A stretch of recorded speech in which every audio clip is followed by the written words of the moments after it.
Theosophy teaches brotherhood in the largest possible meaning of that term. The grand evolutionary scheme it asks us to consider is based upon the underlying and ever-present unity of God, man, and nature. In that sense, it is a panentheistic conception in which the absolute deity both transcends the coming and going of universes and pervades every point of manifested life. All arises from the same boundless, unknown root, is governed by the one law, is ensouled by a single universal spiritual intelligence manifesting on 7 primary levels through an equally universal divine substance principle. And while the whole is mirrored in every part, it is readily understood that what is currently apparent to us is only the crust of a mostly hidden system. Science has demonstrated that what is visible to the human eye is only 0.0035% of the entire electromagnetic spectrum, and that the entire spectrum is only a fraction of the energy and matter that constitute the cosmos. The vast majority of the matter and energy composing the cosmos, modern science refers to as dark energy and dark matter.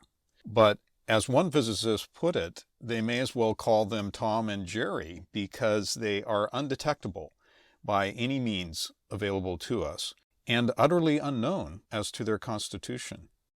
And this is suggestive of the ancient teaching. Just as we see in visible nature a kind of hierarchy in the evolution of both form and consciousness, from mineral to plant to animal to man, so, we learn, there are vast invisible kingdoms which precede the mineral, and vast invisible hierarchies of self-conscious intelligent beings who have evolved far beyond what we normally think of as human. Like the celestial bodhisattvas of Mahayana and Vajrayana Buddhism, these are beings who have passed through and mastered the human condition through the cycle of reincarnation in previous evolutionary periods, and as a veritable galaxy of enlightened consciousness. They are referred to in the earliest writings of H.P. Blavatsky and William Quan Judge as the elder brothers of humanity.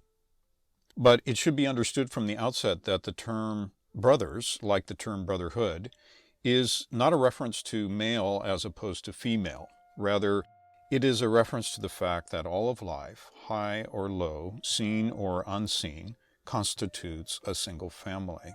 And just as the parents and elders within a family perform a critical, life-giving, nurturing, and protecting role in relation to the younger members, so do these elder brothers perform a critical, though largely unseen role in relation to the whole of evolving life.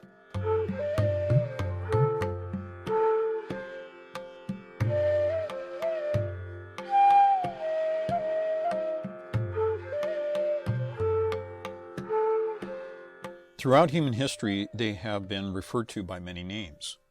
In The Secret Doctrine, H.P. Blavatsky links them to classes of the highest dhyanis, quote, sons of the creative breath, unquote, active at the very beginning of each new period of evolution. Corresponding to the Manus and Kumaras of Hindu mythology, in one of their functions, they are also known as the Agnishvata Pitris, the fire fathers, represented by Prometheus in the Greek system, and the fire-bringing gods of more than a dozen mythological traditions around the globe. It is they who voluntarily and sacrificially descend to awaken the god-like fire of self-conscious intelligence, choice, and responsibility in the evolving human form, and who instructed the earliest races in all the arts and sciences.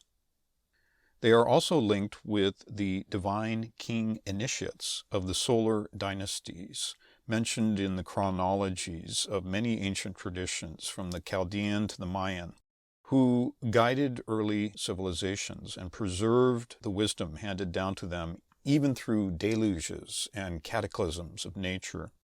As the races and ages rolled by, they stood behind the legendary adepts and hierophants of the mystery temples of ancient Egypt and Greece. True theurgists, alchemists, and great philosophers of the Hermetic science known to us by such names as Pythagoras and Plato. The Jewish sacred books point to a triad of adepts known to us as Moses, Abraham, and Solomon, called, quote, friends of God, unquote, but who were also, like Jesus, renowned as prophets, healers, and miracle workers. In the East, they are also known by many names. They were the legendary sages and rishis who composed the Vedas and Upanishads, and we're told are also represented by the term siddhas, jivanmuktas, and avatars, so revered in the Hindu tradition. And in Buddhism, they are honored as the great Tathagatas, those who walked in the footsteps of their predecessors, the great Buddhas of compassion, Bodhisattvas, and Nirmanakayas of the northern schools, whose most well-known representative is that of Shakyamuni Buddha from the 5th century BC.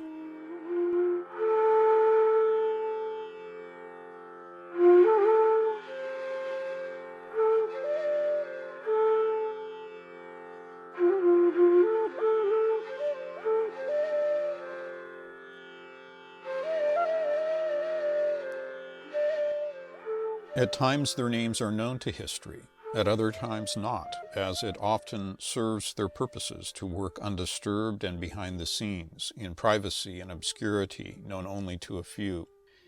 In the late 1800s, William Quan Judge, an American attorney regarded by many as an accepted chela or disciple of living adepts, penned the following, quote, it would be subversive of the ends they have in view were they to make themselves public in the present civilization, which is based almost wholly on money, fame, glory, and personality.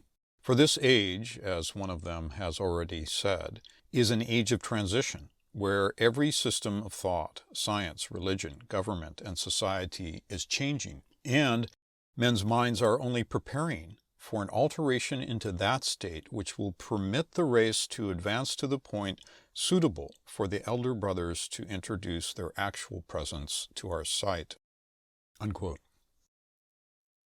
In the esoteric conception taught by H.P. Blavatsky, no matter what tradition, age, or clime, all true adepts are of united mind and heart, all knowing one another, and all of united purpose, aim, and teaching. As a single deathless brotherhood of bodhisattvas, they are called the ever-living human banyan. Of course, this is no claim to physical immortality, for that is an impossibility, but an immortality in consciousness, capable of an endless series of incarnations without any loss of continuity, knowledge, or discipline. Like the roots, the trunk, branches, flowers, and fruit on that great tree, they may be of different grades, duties, and responsibilities, but all are working toward that grand end, the moral and mental elevation of the race, of spiritual awakening and universal enlightenment. Speaking of such beings, Shankaracharya is believed to have written the following. The great and peaceful ones live regenerating the world, like the coming of spring, having crossed the ocean of embodied existence themselves. They freely aid all others who seek to cross it. The very essence and inherent will of Mahatmas is to remove the suffering of others, just as the ambrosia-rayed moon cools the earth heated by the intense rays of the sun. In the first chapter of The Ocean of Theosophy, Mr. Judge points out that this Sanskrit term Mahatma is particularly appropriate, and one that was made widely known in the Western world through Theosophy. Maha meaning great or high, and Atma meaning soul, spirit, or divine breath. quote, "As all human beings are souls, the distinction of the Mahatma lies in greatness," unquote. The whole sweep, meaning, and possibility of evolution, he says, are contained in it. Although Mahatmas and their kin had long been spoken of and known about in the East, or in secret mystic brotherhoods in the West, from about the 3rd century of the Common Era to the late 1800s, they were by and large dismissed as idealized figments of human imagination and overblown fantasy. It was part of the sacred mission of H.P. Blavatsky, we learn, to make it publicly known to the West that not only were Mahatmas facts in nature, but living men whom she knew and with whom she acted in strict obedience. These masters of wisdom were the wise teachers guiding all her efforts and the hidden initiators behind the founding of the Theosophical movement. As part of the 7th century plan, beginning with Tsongkhapa in 14th century Tibet, in the final 25 years of each century since, these guardians have sent their messengers to appear in the West in order to prepare current humanity for the nascent dawning of certain evolutionary developments which are now appearing on the American continent. And it was for this purpose also that the Brotherhood of Mahatmas inspired and guided Thomas Paine and several of the founding fathers in the last quarter of the 18th century in order to assist in the great American experiment in the formation of a government free from religious intolerance and tyranny, based upon universal human rights and impartial justice, and to begin freeing human thought from many centuries of elitism and priestcraft, from despotism, from dogmatism and superstition. And in this sense, the American Revolution can be put in the context of that ongoing, unfinished, ceaseless, and fundamental revolution that was championed by Jesus, by Socrates, and by the Buddha, and other great reformers. Its continuing relevance to the evolution of contemporary political, economic, and social institutions and activism was insightfully articulated in the Seventh Impulsion through the writings of Raghavan Iyer in such works as The Moral and Political Thought of Mahatma Gandhi and in Parapolitics Towards the City of Man. It was under the guidance and behest of these same adepts that H.P. Blavatsky was authorized to give out in the late 1800s, quote, "a few fundamental truths from the secret doctrine of the archaic ages," unquote, that had been held in the most profound secrecy for millennium. We are told by the masters in their letters that this service that H.P. Blavatsky performed was in fact done with full knowledge of the insult, the slander, and the fierce opposition that would be, quote, "surely heaped upon that devoted head," unquote. And even the written history available to us shows that many, if not all such teachers, are misunderstood, maligned, and abandoned, even by many of those whom they help the most. Nonetheless, from a text that is still untraceable by modern scholars, translated from a language still unknown to modern linguists, selections from the sacred stanzas of Dzyan and the esoteric catechism of the hidden mystery temples were given out by H.P. Blavatsky with brilliant commentaries in 2 volumes.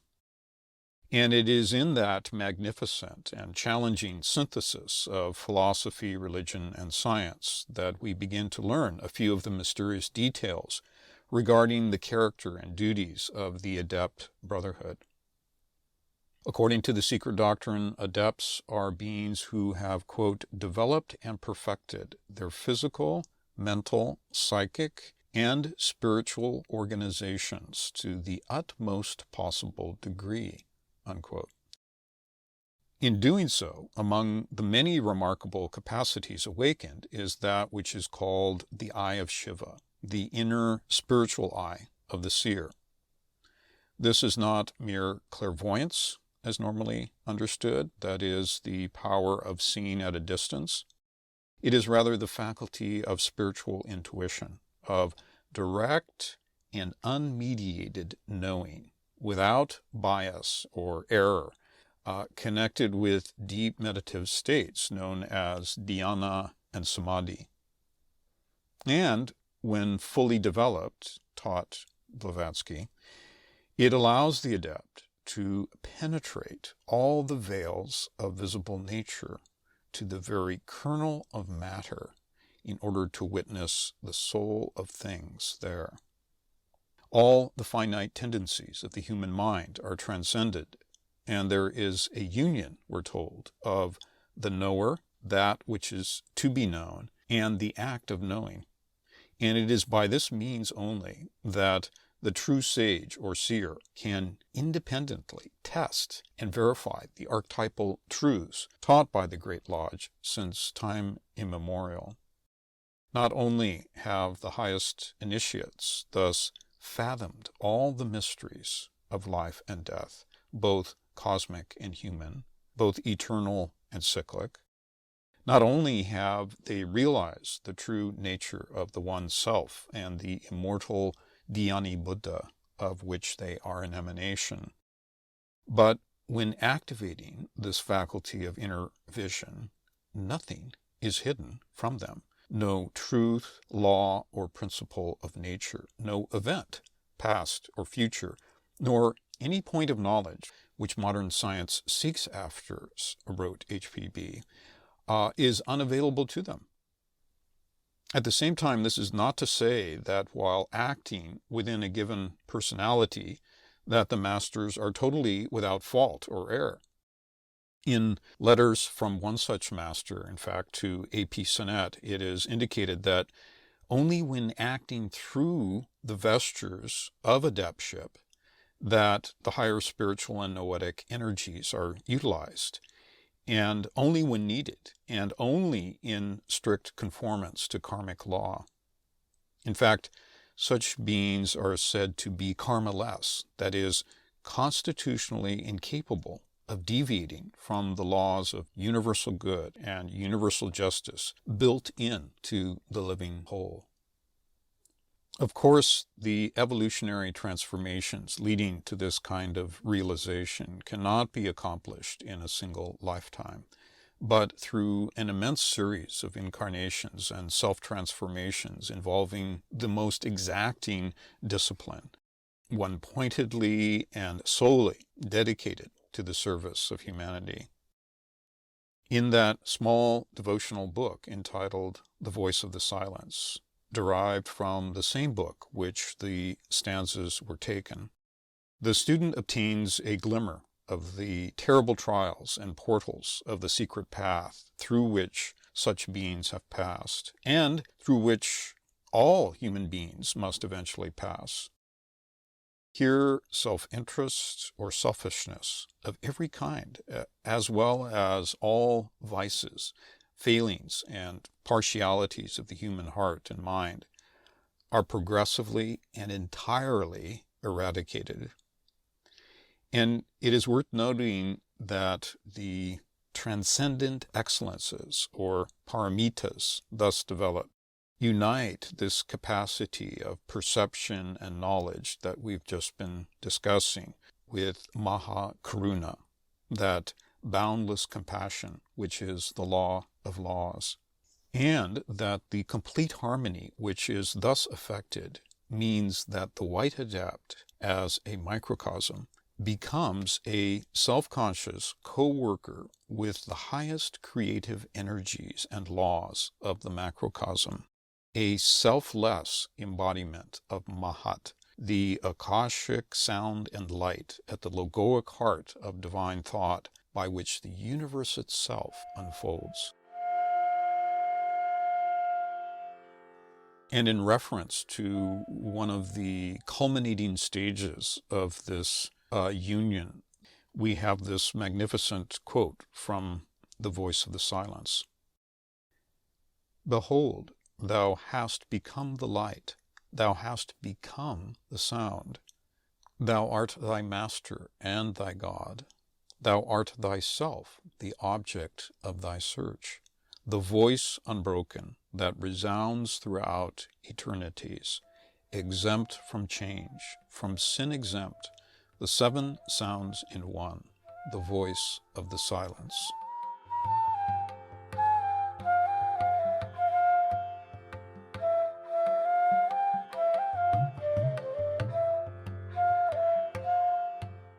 Such descriptions constitute but a portion of the lofty ideal theosophical teachings offer. But we are also repeatedly reminded that any person can, at any time, make a beginning on this path. That anyone who is willing to begin rethinking their aims and outlook on life based on universal principles, and who is willing to begin reforming motive, thought, and action on the basis of compassionate service, that such a person can make an authentic start. And depending upon the authenticity and sincerity, so will be the response. Quote, "If you take one step in our direction," said one of the Mahatmas, "we will take one step in yours." Unquote. Besides embodying this timeless wisdom, the adepts are also said to be the trusted keepers and preservers of Gupta Vidya, guarding the life-giving sacred lore from profanating hands. For to make these hidden truths fully available to humanity in our present condition, where selfishness and self-interest predominates, would be certain, we're told, to result in widespread destruction and suffering for many. But in the sixth impulsion, all that could be given out in that century was given out in multiple modes by H.P. Blavatsky and W.Q. Judge. And it is said that from the moment we begin to seriously study the many golden streams of the perennial philosophy, not out of concern for ourselves, but out of love for and as a means of service to humanity, that we begin to enter a sacred arena and come under the watchful eye and beneficent hand of the Mahatmas. Quote, "If you wish to know us," wrote one of the masters, "study our philosophy. If you wish to serve us, serve our humanity." Unquote. In addition, there are long-time students and scholars of theosophical philosophy who are convinced that the prediction HPB made on the final page of the Key to Theosophy has certainly come true. That in the final quarter of the 20th century, the foundations she established were built upon and carried forward in the oral teaching and writings of Sri Raghavan Iyer. Along with a staggering list of other literary efforts related to the three objects of the Theosophical movement, one will find the seminal basis of the spiritual current of the 20th century articulated in Hermes Magazine, a monthly journal published in the 14-year period from 1975 to 1989. In captivating and evocative prose in the lead articles of that journal, which were based upon talks given during that same period, many of the most profound currents of the secret doctrine are further developed in authoritative fashion, thematically and synthetically, along with manifold direction as to their potent application, ethical, mental, and moral, as well as philosophical, for the beginning as well as the more advanced spiritual seeker. In his article on Mahatmas as ideals and facts, Mr. Judge wrote that those of us who would be companions to the modern movement should assist in bringing the fundamental ideas of theosophy forth to the widest possible currency and propagation, that it may reach the common man who thirsts for this teaching. This plea is echoed in the great master's letter, wherein, speaking of such promulgation, he writes, quote, "Oh, for noble and unselfish men to help us effectually in that divine task. All our knowledge, past and present, would not be sufficient to repay them." Jesus told his followers to give up all and follow him. Mr. Judge translates this as the requirement to give up the desire to save ourselves and acquire the opposite one, the wish to save others. He reminds us of the story from the Mahabharata of King Yudhishthira. After a long journey in which many of his companions have passed away and in which a stray dog had joined him, the wise king finally makes it to the gates of heaven.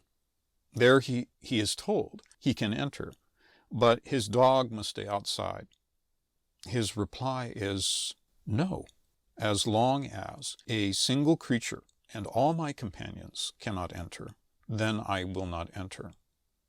This, wrote Mr. Judge, is true devotion, and when joined to an intelligent declaration of belief in the Mahatmas and in the great initiation of the human race to come, will lead to results of magnitude, he says, will call out the forces that are behind the Theosophical movement and which will prevail against hell itself and all the minions of hell, now striving to retard the progress of the human soul.